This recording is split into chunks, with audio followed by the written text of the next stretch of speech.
When you think of political masterminds throughout the history of the United States, I'm sure you probably think of people like Lee Atwater or James Carville, Paul Begala, Karl Rove. Not saying you have to agree with these individuals, but these are people who very successfully helped to transform politics here in the United States. And I'm sure one name that doesn't come anywhere near your list of brilliant political minds is Donald Trump Jr. But in spite of the fact that Trump Jr. has absolutely no political savvy whatsoever, CNN is reporting that the Trump family has essentially handed over the reins of the family's politics to Trump Jr., and he is now the de facto leader of the Trump political clan, I think is probably the most accurate descriptor.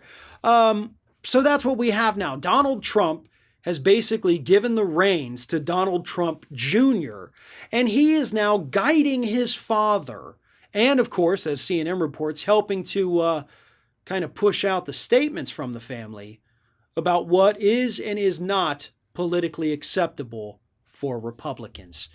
And since the Republican Party continues to still bow down to Donald Trump, I guess that would make Trump Jr. the de facto leader of the Republican Party. And to that I say, oh hell yeah. I am 100% totally cool with Donald Trump Jr. being in charge of the Republican Party, and I think everybody else should be too. Unless, of course, you're a Republican, then you might be a little terrified. See, here's the problem that Donald Trump Jr. has.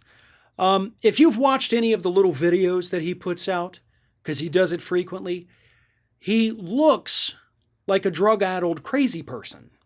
I mean, that's the nicest way that I can put that. He's like right up in the camera and he's talking really fast and just kind of all over the place. Like, okay, dude, we got it. You know, I know from experience, sometimes, yeah, you get worked up doing videos, but most of the time it's kind of just conversational. You know, not every video has to be screaming and yelling and fast talking, unless, of course, there's stuff in your system that makes you act like that.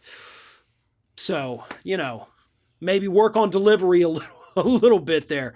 But overall, too, the guy has no idea how to be political here in the United States and be successful with it. The report also says that he is the one who kind of crafted Donald Trump's whole response and got him mad at Arkansas Governor Asa Hutchinson, when Hutchinson vetoed the gender-affirming surgery ban in Arkansas, but then, of course, the legislature overturned that veto. Because before that, Trump didn't really care.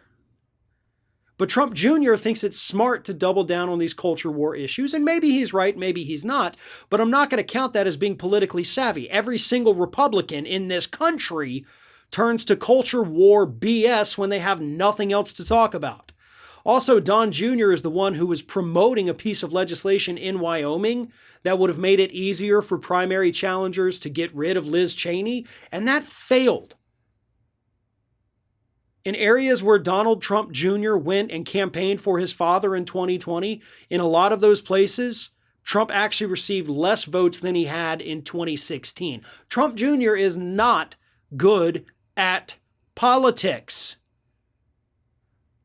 And again, I wholeheartedly endorse him being in charge of the Trump family's politics and, by extension, the entire Republican Party, because this is only going to exacerbate that party's complete and total burn down.